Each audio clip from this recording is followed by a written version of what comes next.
নমস্কাৰ সকলোকে পুনৰবাৰ স্বাগতম জনাইছোঁ মোৰ চেনেলটিত। আজি মই এখন চৰকাৰী নটিফিকেশ্যন আপোনালোকৰ মাজলৈ লৈ আহিছোঁ আৰু এই নটিফিকেশ্যনখন হলিডে সম্পৰ্কে।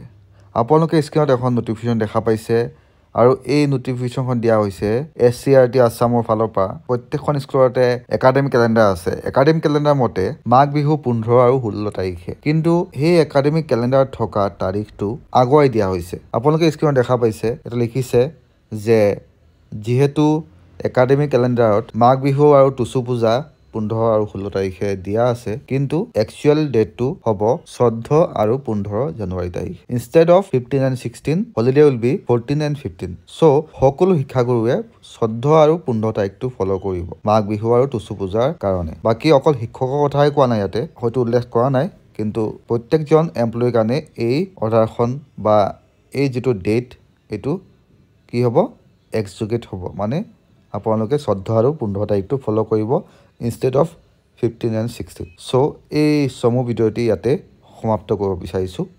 লগ পাম আন এটি ভিডিঅ'লৈ, তেতিয়ালৈকে stay with steadily. Bye bye. জয় অসম, জয় হিন্দ।